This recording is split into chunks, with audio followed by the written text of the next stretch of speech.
Monthly 3rd Saturday வந்து free camp நடக்கும். அதையுமே நாங்கள் சொல்லிடுவோம் அவங்கக்கிட்ட.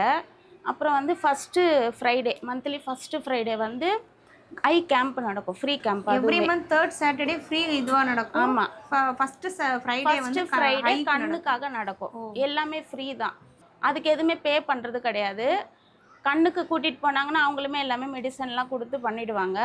3rd சாட்டர்டேன்றது சுகர் பிபி மாத்திரை வந்து அந்த 70 ருபீஸ் இல்லாமல் ஃப்ரீயாக கொடுப்போம். ஸோ அதனால் பேஷண்ட்ஸ் நிறைய பேர் வருவாங்க. அது இன்னும் நல்லா வந்துட்டு தான் இருக்காங்க, இன்னமும் வருவாங்கன்னு நினைக்கிறோம். எல்லாமே ஸ்கேனிங் இருக்குது. ஸ்கேனு ப்ரெக்னென்ட் லேடிலாம் வந்தால் ஸ்கேனு அந்த மாதிரி வெளியில் கார்ப்பரேஷன்லேருந்து எழுதி கொடுக்குற ஸ்கேன் ஃபுல்லாகவே இங்கே தான் வராங்க, இந்த சரௌண்டிங்கில் இருக்கவங்க. ஏன்னா வெளியில் ஸ்கேன்லாம் பார்த்தீங்கன்னா 700, 800, 1000 அந்த மாதிரி போகும்.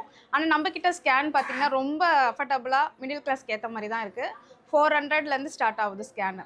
அதே மாதிரி எக்ஸ்ரேவும் வெளியிலலாம் ரொம்ப ஜாஸ்தி ரேட்டு. நம்மக்கிட்ட இங்கே வந்து 150 அந்த மாதிரி தான் ரேஞ்சு. மிடில் கிளாஸ்க்கு ஏற்ற மாதிரி ஒரு ரேஞ்சில் தான் இங்கே போய்ட்டு. அதிகபட்சம் ரேட்டு அப்படின்னு சொன்னால் எவ்வளோ? அதிகபட்சம் ரேட்டு அப்படின்னா இங்கே ஒன்றும் கிடையாது. இங்கே டென்டலில் தான் கொஞ்சம் எக்ஸ்பென்சிவாக இருக்கும்.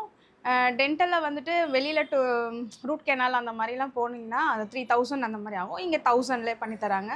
ப்ளஸ் கேப்பு 1500 அப்படி வரும். வெளியிலலாம் ஒரு ரூட் கெனாலு ப்ளஸ் கேப்புக்கே 6000 10,000 அந்த மாதிரி ஆகும்.